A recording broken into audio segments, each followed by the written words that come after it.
Welcome to Carrying Wayward, a supernatural podcast for fans who aren't ready to let go and newcomers to the series who are ready to jump in. I'm Marie Vigourou. And I'm Drew Schulman. In this episode, we're diving into Supernatural Season 8, Episode 23, the season finale, Sacrifice. Let's get this show on the road.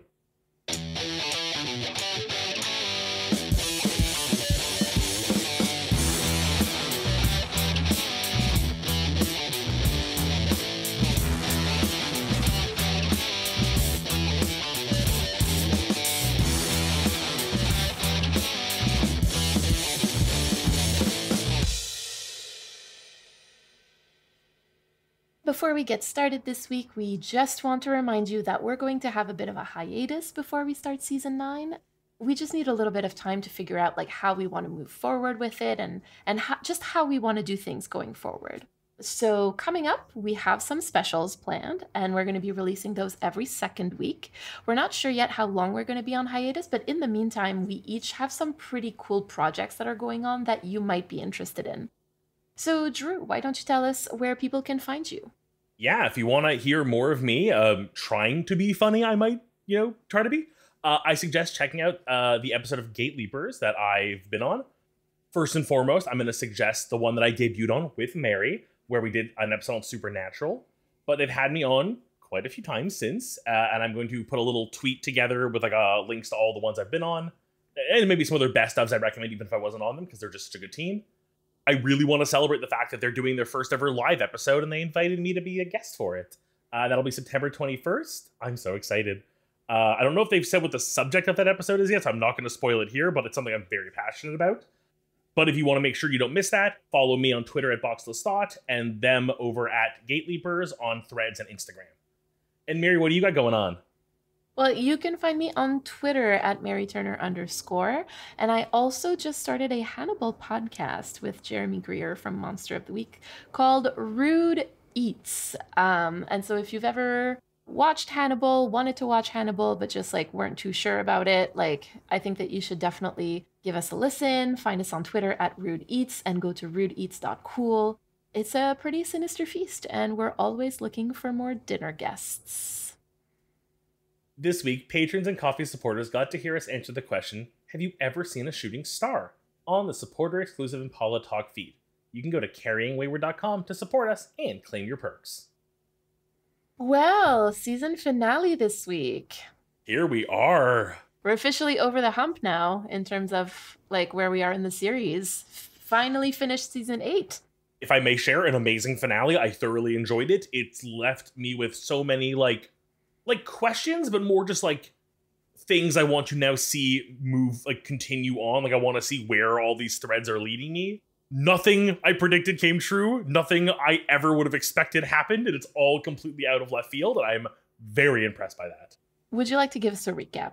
Oh, I certainly do. 3, 2, 1, shooting stars. That's such a not what it sounds like. Okay, so Sam and Dean have decided that yes, they're going to dig up the tablet of Kevin, and they're going to see Crowley and make a deal and end everything. And they actually end up meeting up at what looks like Bobby's place. And then, surprise, it was a trick. They're going to catch Crowley and make him the final trial and cure him. Because, of course, if you can't cure Abaddon, what's the second best horrible demon to choose? This can't end well. I'm still convinced.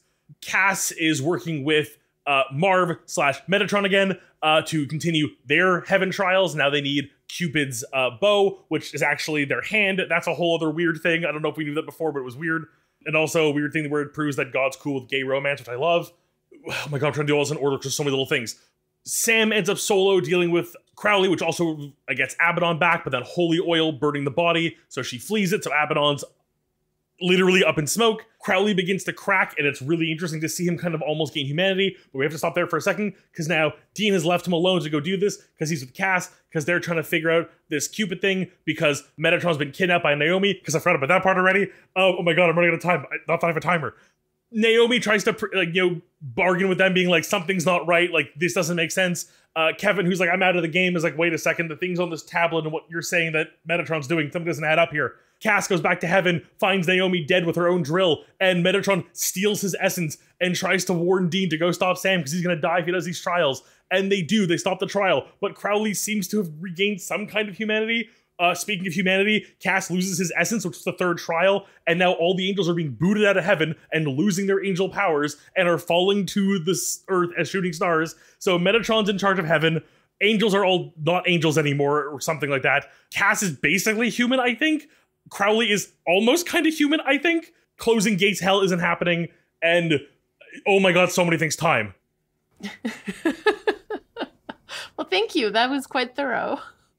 This episode was written by Jeremy Carver, directed by Phil Sgriccia, and it originally aired on May 15th, 2013. Now, like I said, this is considered by like a lot of Supernatural fans to be like the best season finale of the series. And I think I have to agree, just from like how beautiful it is, like gorgeous and like also poignant. It's funny how for so long I've almost harped on the fact that I didn't want the trials to like be like a, oh, if Sam completes these, he's gonna die. And that's of course why he won't complete them, because they're not gonna let him die again. And I was kind of like, oh, that's gonna be just like an easy ending to deal with. But in the end, it was like the red herring to how much more wild everything else was. Specifically Metatron, Cass, and Crowley's like story. That like the fact that it was like almost the most obvious ending was best because it made everything else more impactful. So yeah, amazing finale. And I mean, it also starts with Jodie Mills, which is like pretty great. It is quite unfortunate that like she almost dies in this episode, but like it was nice to see her like all made up and dating, even though it was Crowley. The ultimate catfish. Oh, poor Jodie. I love her so much. She deserves the world. She deserves better. Sam and Dean manage to capture Crowley so that they can use him for the third trial, and Sam starts to cure him and give him his humanity back, but he doesn't actually finish the trial, so we're not sure what that's going to mean for Crowley. So à suivre. This is like number one with a bullet on my like, what does this mean? Like, please, like best case scenario, Crowley is now part of the main gang next season and for the foreseeable future because he's still a demon, but has like human compassion. A demon with human features, I guess. Yes. So Abaddon is very much back in play. She's very clearly making like a move to become Queen of Hell while Crowley is well tied up in other business. I'm going to have to put a guess that she's our big bad for the next season. To a certain degree, I think that would be correct to say. Interesting. Castiel is trying to complete the second angel trial, which involves Cupid's bow, and him and Dean find a Cupid who makes two men fall in love with each other at a bar. And Dean seems absolutely flabbergasted. Like, it's almost like he knew that like men can have sex with each other, but he wasn't quite aware that they could be in love with one another. And it just really seems to blow his mind. Oh, that is so cute. And I really do love that. Like, one, the connotation that just like it stamps like a canon God approves message on this. So there's none of this like, oh, like it's no, it's like blatantly God is saying Cupid do this and gay romance totally good. But it's more, you're right, the Dean part of just being like, wait a minute. It's just like, I love that. I love that for him. Turns out that the trials that Metatron had been making Cass do are not actually meant to do what he said that they are meant to do. They are meant to lock all angels out of heaven, not in heaven. Like, I almost want to go back to the exact speech he gave Cass. Does he ever specify in the doing the trials, like the whole like the like force putting them all back together would be in heaven? Like, does he like, I'm sure he does, but like I would love to go back now and see that and be like, oh, he never implicitly states it's in heaven that they'd all be together and work out their feelings. No. He does say that, like, we just need to lock them in a room so that they can talk, right? Like, he says something like that. Either way, it's pretty deceitful of him to do that. 100%. So Metatron kills Naomi with her own brain drill. So that's the end of Naomi. There's a part of me that wants to feel bad for her. There's a part of me that wants to be like, oh, maybe she could have been redeemed. But like, no, she was kind of evil. I'm never going to wish death on somebody, but like in a fictional world where a fictional deity type character can be ended, like, I don't feel, I have no regrets or remorse about this one. I don't like Metatron, but. Listen, I currently am podcasting about cannibalism, so I'm going to just be like, she had it coming. You're just like, why didn't Metatron like eat the body? Like, what a waste of a good meal. Jesus. It's So gross. Anyway, Metatron also steals Cass's grace, and I think that this might be the first time that we realize that like angels can have their grace stolen in that way. Like we had talked about angels losing their grace like in the fall from heaven, like back with Anna and stuff like that. So this grace business is being brought back, and it does mean that Cass is human now. I heavily assumed, and it was heavily implied. I don't think they ever like blatantly state it. Another question I have, and like I put you on the spot, so I don't know if you can answer it per se, is his grace being taken in this manner different than the way it's being taken from the other angels as they're falling from heaven? That's a little bit of a retcon because the angels aren't actually losing their grace in the fall. Okay. They're losing what is like, I think what they're going to call their wings, but we'll see that more in season 9. That'll be more explained. So I'm glad we're gonna get more into that, because it's one of those things where it's like, okay, like just as a viewer, I'm like, does this make Cass different than the other fallen angels now? So yes, he is implicitly more human than them. Ooh, interesting. Dean manages to convince Sam not to complete the trials because it would mean dying, but Sam is not well, and we are very, very, very, very, very, very, very concerned for him. See, Fluffy is extremely concerned. He has his concerned eyes on. Another creature with amazing hair. They have to stick together.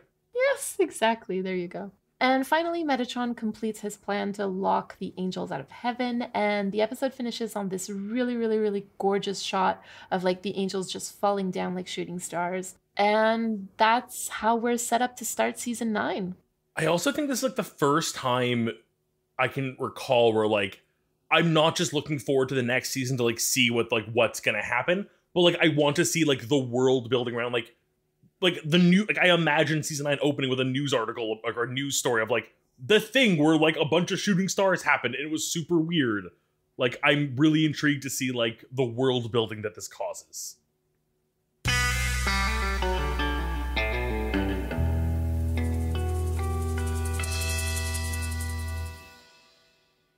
This week, our theme is confession. So first off, I really want to acknowledge that confession like means stuff for Supernatural fans, and that I'm like definitely going to be thinking about that as we're talking about the etymology of this word, and also like throughout the episode, truly.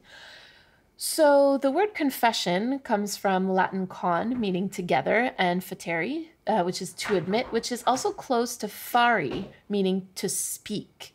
So I think that's definitely something important here, that like confession by definition requires at least 2 people, right? Like the speaker who's like speaking, who admits, and then the hearer, the one who listens, so that the 2 people are together when confession happens.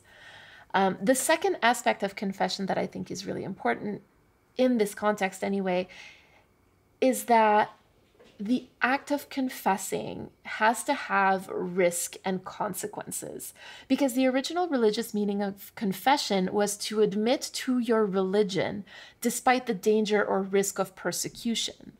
And I just want to let that sit for a bit, like this idea that confessing something will inevitably lead to unpleasant consequences. And I'm gonna let you all finish screaming here before we move on. I feel like the finale always has such a good theme that really hits home with everyone, and I really didn't know where to start because all of the confessions this week are just so delicious. So weirdly, I'd like us to leave Sam and Dean for the end, and it seems their respective confessions to like one another kind of act like a bow on the present that is this episode. Yeah, that sounds good. So instead, let's start with our confessions, like the big freaking reveal of Metatron as the bad guy. Like, I really did not suspect this one. Like, I'm usually pretty good at picking out someone who's like gonna turn heel on us, but I really thought it was gonna be the gang plus Metatron versus Naomi next season. You know, and we learn more about her past and her villainy, but like, you know, Metatron's revelation of his secret plan and how he's using Cass's already shattered trust in heaven, and it's like playing against him to use him for his own deeds, and rewards him with like being the first to like lose his angel essence. Like, for him to complete his plan is just so well done, and it like lets him confess his true nature to both Cass and us, and we're both equally baffled, I feel. So I think what's really notable here is that Metatron only confesses to his true nature, to use your words, like once he has the upper hand on Cass and on the rest of heaven, specifically to avoid immediate consequences. It's very like villain monologuing, right? Like that sort of stuff only happens when the villain has the hero tied up on a chair or something, like when they're sure that there's not going to be any repercussions for this confession of sins, literally. Like, now, obviously, in this trope, like the hero usually finds a way to subdue the villain and then uses his confession to ultimately defeat him before the end of the movie. But here we don't actually get that. Like, Metatron seems to immediately get away with his confession. Like, whether or not that's a permanent thing, I suppose we'll have to see in season 9. But for now, like, Metatron's confession hasn't had any consequences for him. Ooh, that's very true. No consequences yet. Also, quickly want to just like wrap around to Naomi here, and how in like a last desperate attempt to fix things does finally show up to Cass and Dean and is seemingly being truthful for literally the first time this series. But it's too little too late, very like boy you cried wolf type thing. Like, why believe her now after all these things? And even with Kevin pointing out that like something's off about what Metatron is saying, they still don't believe her, which does make perfect sense. Like, a confession that everything up until now has been lies, like this time it's the truth, doesn't really hold much ground. Yeah, I mean, you're completely right. And I think that this speaks to like another part of confession, which we haven't really talked about yet, which is that confession has to be truthful. Like, you wouldn't really confess to something that's not true unless you're under duress, but like that's not really a confession, I don't think, and that's not what we're talking about here. So if confession has to be truthful, then the relationship between the speaker and the hearer really matters, because the hearer has to believe the speaker. They have to trust the speaker at least enough to believe that the confession is truthful.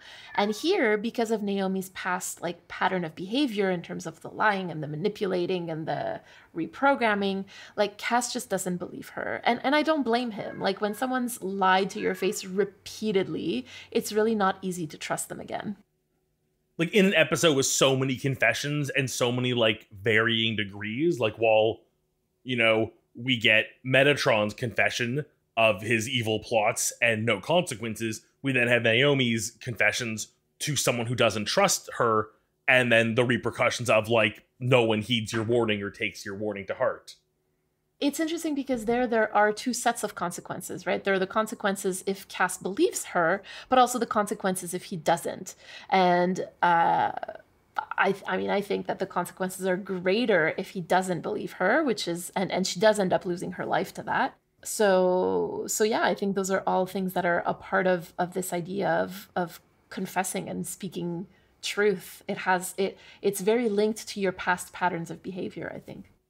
Again, another short one to bring up is Kevin. Like, you know, he does get a moment here to really tell Dean and Cass how he feels, his frustrations, his anger, his fear, and you know, we've discussed before, but letting it out for them is like this brutally honest confession of his feelings that I think is completely merited.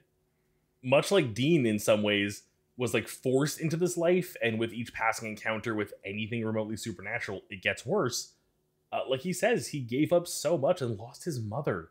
He's completely justified to feel this way, but in this world where talking about your feelings is often not done or treated as a, you know, a casual hazard of the work environment, it's like it's become too much for him to bear. He's like really letting it out here. Kevin's been told so many times by Dean this season to like just get over it, you know, like just get it done, stow your crap. Like, I don't know if he tells that to Kevin or to Sam, but like it's something that he easily could have said to Kevin. Like, he knows that the risk of talking about his feelings and his loss and his grieving is that Dean is going to again tell him to shut up about it. And if we think back to Kevin when we met him, right? Like, Kevin Tran, I'm an advanced placement student, you know, like, poor baby.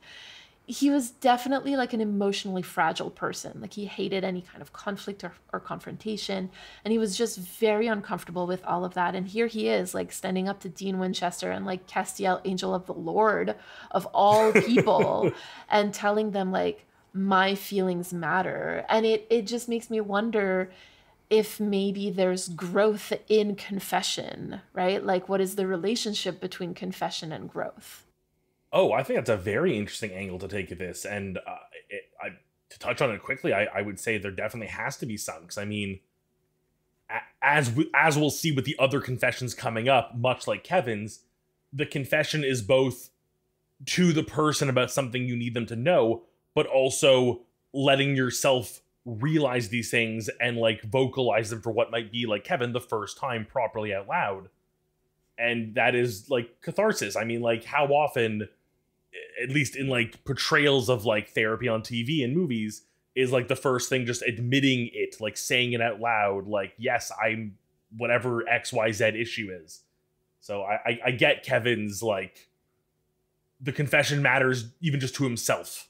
It's like a reflection of the growth that has been, or the change that has been happening, right? Because like usually a confession is supposed to be something that would be any varying degree of surprising to the hearer, right? Because if it's a confession, then it means that it was a secret before. And so like there has to be a certain amount of like hearing this confession might change your relationship with the speaker, and speaking the confession in itself is a reflection of the change that you have undergone. I'm hoping that that makes sense somehow. 100%, like, I got what you mean. And to bring up a point that you made very eloquently earlier, someone needs to hear these. And Cass doesn't seem to really have a confession this week like the others, but rather is the audience stand-in for, most specifically, I think, Metatron during his reveal. And I think this is because Cass has done most of his confessing already in his attempts to, like, fix his relationship with Dean. Like, explaining why he stayed in purgatory or going off on his own to try and fix things. Like, he even had his becoming a hunter phase. Like, all steps taken by Cass in response to his mistakes that he is admitted to without being as, like, blatantly confrontational. I mean, Cass is the hero of a lot of confessions this week, you know, from Naomi, from Metatron, from Kevin. And I think that you're entirely right when you say that Cass has been dealing with the consequences of his actions and his confessions. Obviously, not only in this episode, right, but in most of the season, really. Like, Cass is in a really tough spot with Dean because Dean feels like he's been burnt a few times too many by Cass's behavior, and he just no longer is willing to give Cass like as much forgiveness as fast as he has in the past. And Cass just like doesn't know how to deal with that, right? Which is what pushes him to follow Metatron for the worst, literally, because he fucked up again. Like he bet on the wrong horse. And it leads him to becoming human and incredibly vulnerable to any attack that might come. This is another one of those moments I'm so excited to see where we go with Cass now that he is fully human, effectively. Like, I'm really both excited for the shenanigans that will clearly ensue from this, of like having to learn how to eat food properly, like normally. And then he can't just teleport. Like, he's gonna walk into a wall at some point because he thinks he can just phase through it. Like, it's gonna be a thing. I'm calling it now. But speaking of people who change dramatically into more human forms, friggin' Crowley, like this is the biggest for me. Like this. Like, sure, Sam and Dean get a heartfelt brotherly bonding confessional moment that is sweet and big and growth for, but like this. And I'm sure I'll get like a tweet or a comment on this, but like I've never seen HBO's Girls, so I don't really get the references here, but like. Me neither. I have no clue. I get the confession. There we go, we're in the same boat. Like, I get the confession of an incredibly sad man being brought to a point where he can finally embrace some modicum of humanity and thus begin to wrestle with the like eons of pain and suffering he's caused and endured. And just like the breaking of this like newfound humanity is so like virulent, like it's so heavy. Did you notice that Sam doesn't like for 1 second doubt Crowley's confession? Like, Cass didn't believe Naomi, but Sam believes Crowley, even though both Crowley and Naomi are like antagonists in this story. And like, yes, of course, like the trial is at play here, but I also think that it comes back to Crowley keeping his word in the past. Like, sure, he doesn't have a perfect track record there, but he's been truthful enough in the past that Sam, like as a hearer of this confession, believes this truth that Crowley is speaking. I'll be honest, there was even a point where I was like waiting for like the other shoe to drop and like the reveal of like, this didn't work, your blood wasn't pure. I was just playing along to let you like trust me. But to see like Sam's reaction to it, and like I think it's when Crowley like offers himself for the last injection that like it hit me like in a way where I'm like, oh god, like this is real, and like the fact that Sam trusted so like so rightfully is just very, very, very well pointed out. Like it works so well for both their characters, and like I know the ritual was not completed and thus Crowley is not cured, but like something has changed within him, and while we only got a tiny taste of human Crowley, I am beyond excited for next season's adventures. Like, come on, human Crowley and human Cass dealing with Sam and Dean. This is gonna be the best team up ever. I agree. Do you think that like confession changes you? Like, does confession change the speaker, the hearer, or both? Like, we talked about this very, very briefly because, like, I guess I'm just kind of wondering, like, this narrative is implying, like, what is it implying? Like, is it implying that Crowley's confession to Sam changes him, or at least like reflects the change that he's undergoing with the trial? Because like Sam is undergoing a lot of change as well. Like so is Crowley because of these trials that they're doing together. And it's like, what exactly, like it's Sam's blood that changes Crowley, right? And so I don't know, like what is the relationship between confession and change in this moment? Like when does change happen? Like before, during, after? Like I don't know. So I want to break it down to the first part of this question. Does confession change the speaker or the hearer? And the answer is no. Because it's the act of confession is literally just the starting point of a journey. It is the I'm confessing something. The next step is then how does this new brought to light truth for both the speaker and the hearer affect them, their journey, and how they're going to move forward. Like, it's one thing for Crowley to sit there and admit all these things, and then as soon as he's free, go, right, I'm going to go be a serial killer, bye. Like, clearly nothing changed. You confessed to these things, and it was heartfelt, but if you don't then use that as a point to grow from and change, what was the point? It's back up to Naomi. It's basically a lie at that point. So Sam confesses twice this week. First to, I'm guessing technically God, as part of his purifying himself and his, purifying his blood from this demon curing procedure. But we ultimately only really get the result of his confession, ironically, in his confession about his confession to Dean. That's a mouthful. But Sam's confession is about how he feels he's letting Dean down. And I was like shocked because I didn't really see that coming. As soon as he said it and explained how he felt, like, he was replaced by Cass and then Benny, and it made sense to me. Like Sam points out, it's the trust in him from Dean he sees as wavering every time he chooses someone else over him, to go for a case or anything. Dean has been there for Sam every step of the way as long as he can remember, and now that he's in the position to not just be looked after, but an equal, he doesn't feel it and he blames himself for it. Full disclosure, I don't get on board with this particular storyline because yeah, and it to me it comes down to a critical thing. Like I feel that the writing feels confused.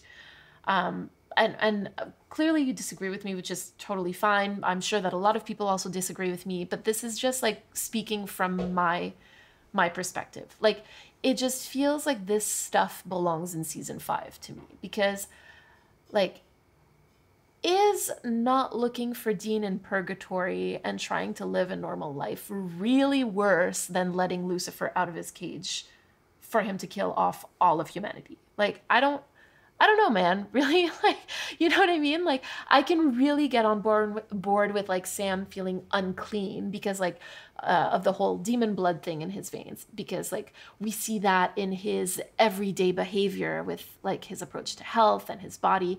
But the whole I feel so guilty over something that we supposedly have moved on from that I'm willing to die over it, even though I specifically took on these trials because I'm not suicidal like you, really feels to me like the writing team had to up the stakes but wasn't sure how, and so they grabbed at whatever they could.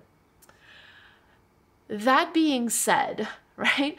This is what the narrative is telling us. And so this is what we have to work with. So, what we learn from Sam's confession is that, yes, to him, it was actually worse not to look for Dean in purgatory and trying to live a normal life than letting Lucifer out of his cage for him to kill off all of humanity.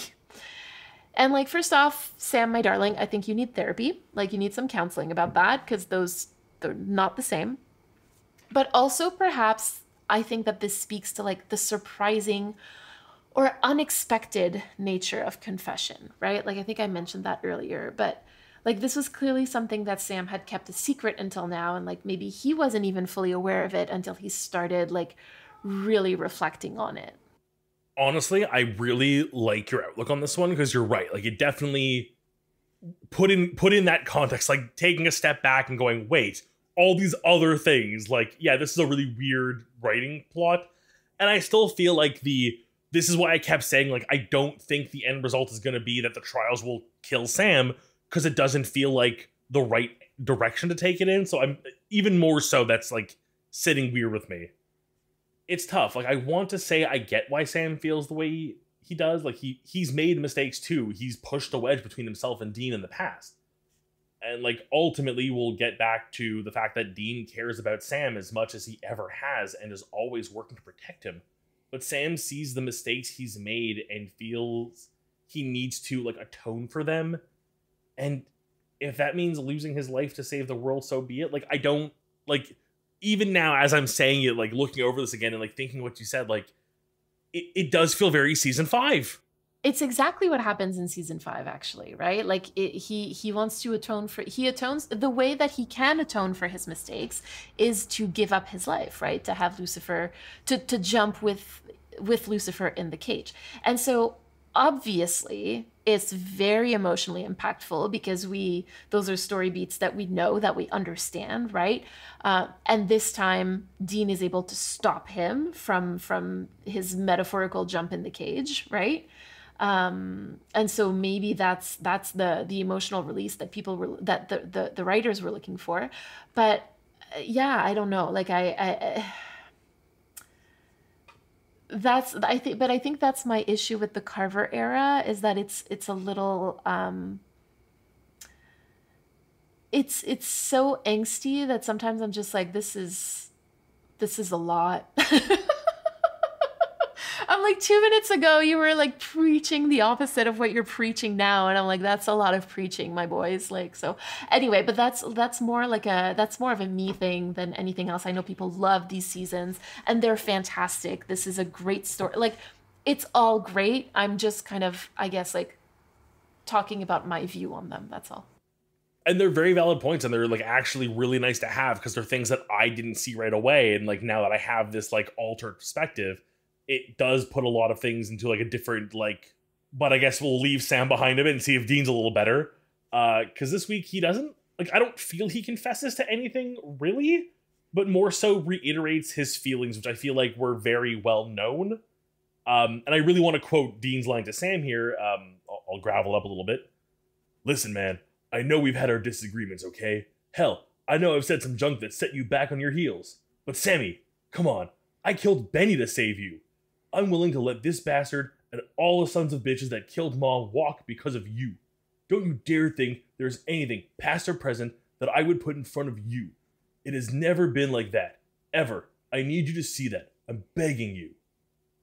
Like, it feels like that weird parent-child moment with, like, I don't love for this, but, like, the metaphor works. Like, Sam thinks he's screwed up so much that he can't be redeemed in Dean's eyes, but Dean makes it very clear that, like, you could not be further from the truth. I love you and I like want to protect you. Let me ask you this. Did Sam really know what Dean said? Like, did he really know that? Like, we know that, but I don't know.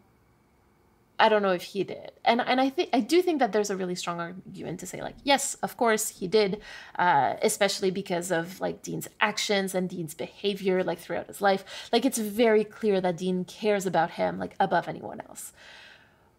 But again, like, this is the writing that we're dealing with. And I think that this speaks to the need to like say things out loud to people like to speak is part of the etymology of confession. And so I think that maybe this is what this moment is highlighting. Like, we as the audience know that Dean loves Sam. It's very obvious to us, but maybe it's not so obvious to Sam. And I mean, like, that stuff happens all the time in real life, right? Like, you can clearly see a dynamic between two people that they just cannot see because they can't see the forest for the trees anymore. And I think maybe like that's what's going on with Sam, and Dean like has to make it clear verbally by like speaking it into existence. Yeah, I think you're right. I think this is very much one of those taking for granted the seat we have as an audience and forgetting that sometimes you're right, like the outside looking in is so much more different than being, the person receiving or speaking this.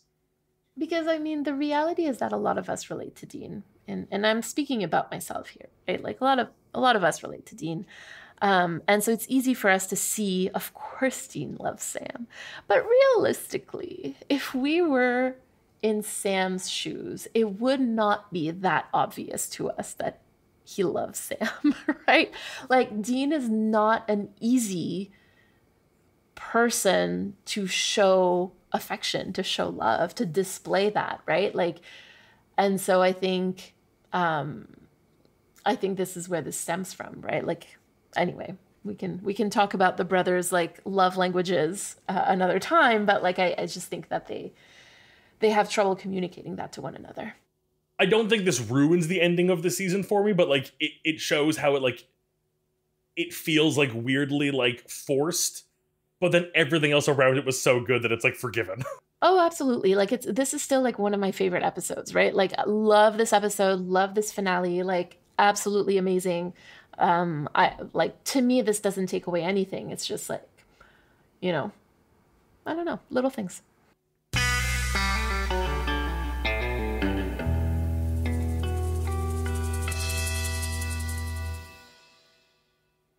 So, seeing as we're not going to do a recap episode for this season, I figured that we could talk a little bit about the theme of family through season 8.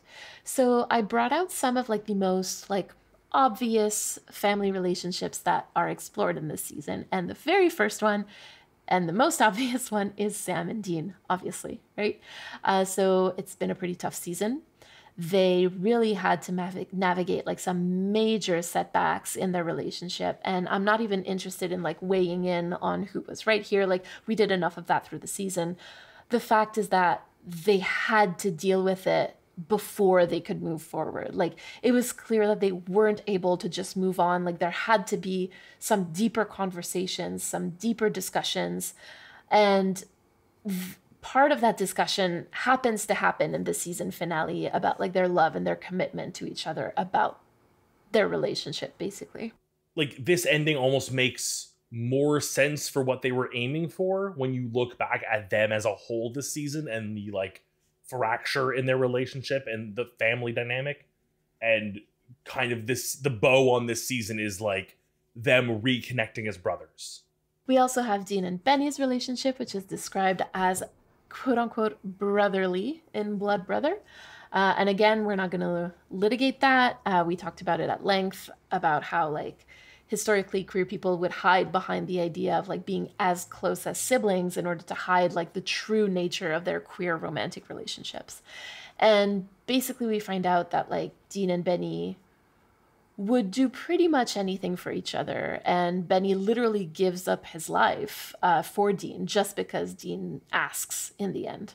I also think it's a huge step for Dean because as we discussed last week, I feel like the relationship with Benny has taught Dean his own value in a relationship and that he can want to be treated well. Sad to lose Benny, but happy that Dean has gained some self-worth. We also see how Charlie has become a little sister to Sam and Dean. We've got like 2 full episodes with her this season. Like, we were really, really blessed, and that was great. Oh my god, she's perfect. And literally just like the little sister. Like, I'm convinced it's their little sister. Speaking of Charlie, we do find out about like her incredibly difficult relationship with her mother, who's in a coma, which Charlie feels responsible for. Again, like, just for a character who only got so much screen time and so often is, I don't want to say like comic relief character, but like I never expected a deeper story for Charlie. And the fact that we got so much this season was so amazing. We also have Kevin, who is told that his mother is dead and he has to cope with the loss of basically his only parent.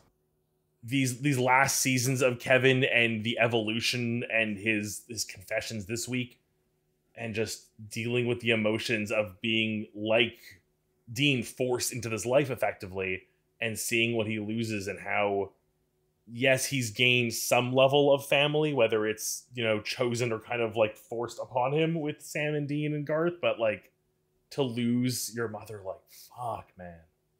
In Freaks and Geeks, we also see that family can be created in like extremely distressing situations, and that like choosing to remain together is a choice that you have to make consistently. Yeah, I love this one. I think, like, to think about family this season, this is like one of the top episodes for that. And I love the idea of like seeing found family from an outside perspective through the eyes of another character who's very much a found family member. Like, it's really beautiful to see. We also see the idea of reconnecting to family ties and traditions in Everybody Hates Hitler. Wow, we have some really good family centric episodes here with the inheritance and the lineage. Oh my god, I forgot to put that in. I forgot to put the part about Henry Winchester that we meet in this season. Oh my god. Oh, well, there you go. Henry Winchester, right? Exactly. And finally, we have Remember the Titans, which shows us that family requires sacrifice. And obviously, there are a lot more instances of family in this season, but, we try to keep these episodes under an hour, so I'm going to stop yapping. But it does seem like a lot of the themes that are discussed in relation to family this season are like, grief, sacrifice, compromise, guilt, challenge. And it makes me think back to Eric Kripke's like thesis statement about this show, which was like, family is hell. And I think that this season like really lived up to that. Especially as you've pointed out, and we've discussed on several occasions, how this season seemed to have this really nice and neat way of pulling from the original 5 seasons in a lot of like very concrete ways, that to have the season recap in this little mini way about family and to go back to the Kripke era Kripke thesis just feels very full circle in a very neat little way.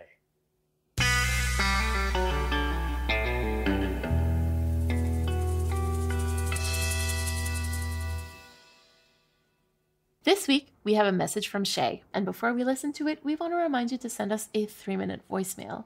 To respond to anything we discussed today or to ask us a question, you can use the recording app on your phone and email us the recording at carryingwayward@gmail.com. I know that if I send a speech message, it's not going to convey what I want to say. I have just finished watching your Wayward Conversations on fandom. This episode means a lot to me because this fandom has basically changed my life. To make a long story short, I wasn't a well-liked kid in school. I was autistic, I was different. Through this fandom, in an online group chat, I was able to meet my current best friend. We've been friends now since I was a junior in high school, so that's at least 7 years. And it was all because we bonded over Supernatural. We have gotten each other through even the darkest days, and I think this is what fandom is all about finding a community, as you said, that can help each other learn and grow and bring out the best in each other. So I'm glad that I was able to listen to that episode and know that I am not the only one who has this experience in fandom. So thank you. Sincerely, Shay. Shay, thank you so much for this lovely message. I mean, there are so many things about fandom that have changed my life also. Like the people that I've met, like you say that you met your best friend. Like I met one of my current best friends, like through actually several of my current, like really good friends through fandom. People that I've traveled, like to go see, to go meet, like, and I don't even know how it's possible that like this silly little show that is Supernatural that lasted for 15 seasons, like brings people together in a way that like we don't know what we have in common apart from like liking this show, right? Like when we start talking in on Twitter or group chats or whatever, like it starts off very like the only thing we know we have in common is this show, and all of a sudden like I'm calling my friend being like, oh my God, this thing has been happening in my life and I don't know how to interpret it. Like, what do you think about it? You know what I mean? Like, it's just, yeah. So I think that it's a really fantastic way of meeting people. And for me, it has helped me develop friendships that are so much more profound than I ever thought would be possible through fandom. So yeah, I relate to what you said. Thank you.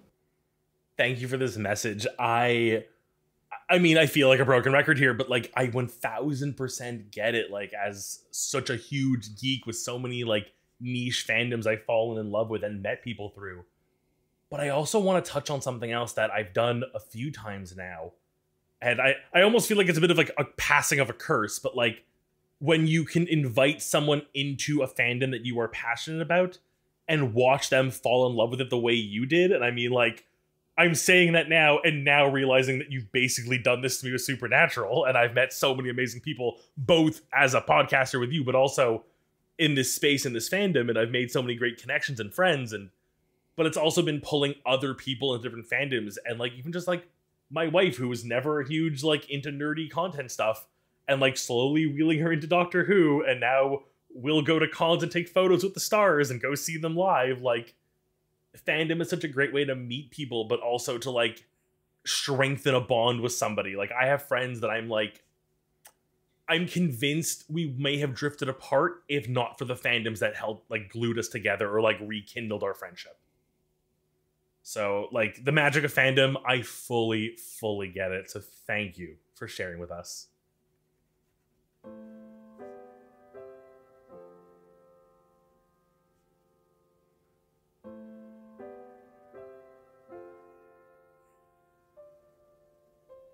It's now time to reflect on this episode. So, Drew, would you like to share with us your reflection and call to action? Yeah, I'd love to. I feel for Sam in this episode. Like, I can beat myself up a lot over my own interpretations of others' feelings without ever being direct and discussing it. Like, sure, I've messed up in the past, and I'm sure I will mess up in the future. But, like, I can't let that be where I jump to a negative conclusion every time without finding out how best to move forward with whoever I may have slighted. Like, I can't just assume the worst. I need to have the conversation and figure out how to fix things. And Mary, your reflection and call to action this week? Well, this episode makes me think about like how difficult it can be to keep relationships healthy. Like it asks for a lot of self-awareness, like a lot of courage, like to speak about like difficult things and dealing with the risk of repercussions again, right? And so I feel called to like not just move on without fully addressing an issue in the relationships that I want to keep healthy, at least, right?